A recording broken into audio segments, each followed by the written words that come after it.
Hello, and welcome back. In Chapter 9, we're discussing building a case file.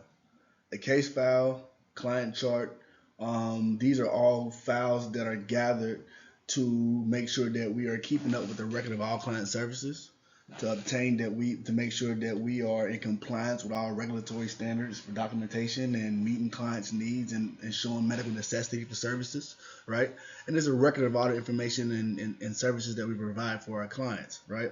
So a definition of a case file is a comprehensive collection of information about a client gathered over time by various professionals.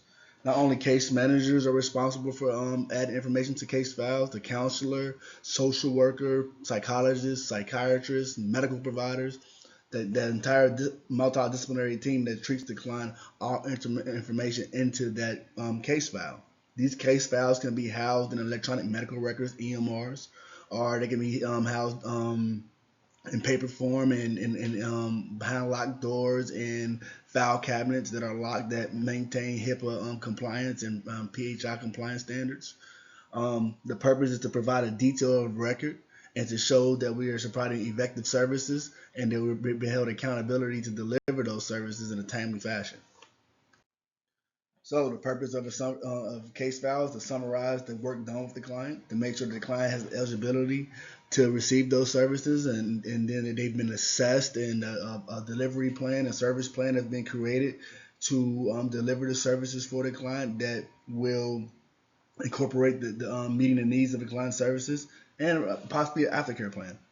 Something to show that we're going to keep up with the client and make sure they're sustaining their recovery and they're able to maintain the wellness that they gather through services.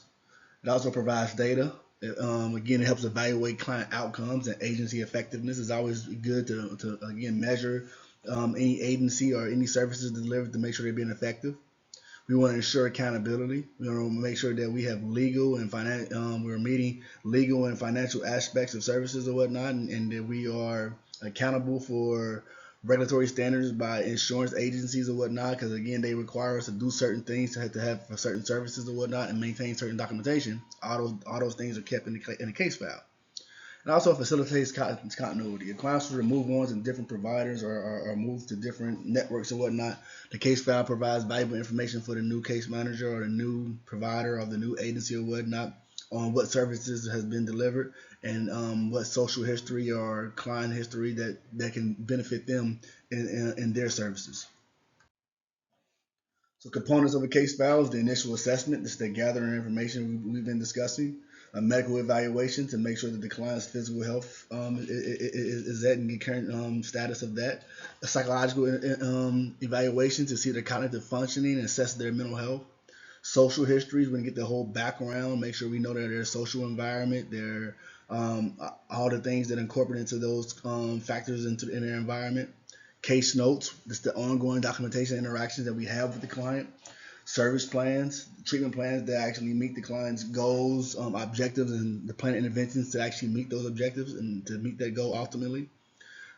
Termination summaries, again, these are outcome driven. Make sure that we have appropriate closure of services and aftercare plans, that follow up strategies that we have for the client. So medical evaluations. So again, they're very important. They informed with service delivery from a medical standpoint. They have diagnosis, treatment limitations, and recommendations in them, and they're culturally sensitive. Again, they're preparing clients for medical exams, especially those from diverse backgrounds, to ensure comfort and understanding as they go through those evaluations or services that or treatments provided. So, like a psychological evaluation, this is to assess the client's mental health status or their cognitive factors, their intellectual ability, or whatnot.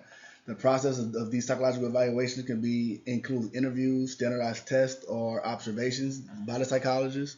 The reason we would do a psychological evaluation, if we were to give a client a diagnosis that can be considered stigmatizing, we need to actually justify or summarize the finding for the diagnosis or whatnot to help support that diagnosis to give client more information about that so they're more willing to and going to utilize recommendations made for treatment. So social histories, we want to cover family background, education, employment, legal issues, and relationships. that whole background of the client or whatnot. They can any one of those different items or factors or whatnot can play a bigger role with the client in their current ailments, right? So it provides a context for the client's current situation and informs service planning.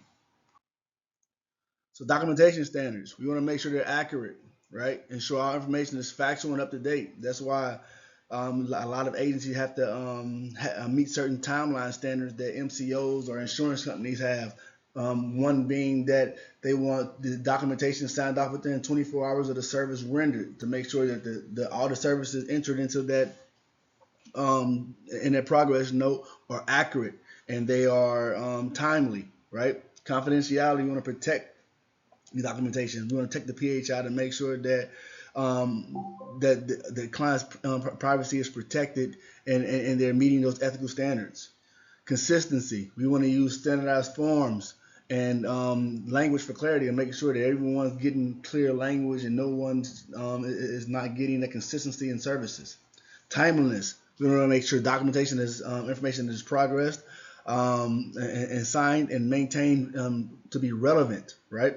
That's why, again, having that 24-hour standard, I delivered a service today, it should be signed off by this time the next day.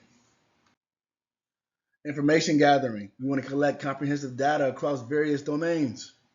Coordination. We want to collaborate with professionals from different disciplines.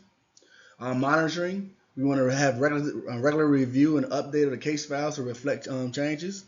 And advocacy. We want to make sure that we are advocating for our clients. We want to make sure that we are giving an extra voice for clients that need more voice, that need more support in certain areas, right?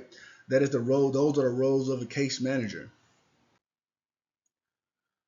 So to summarize it up, a well-maintained case file goes a long way in providing effective care for the client.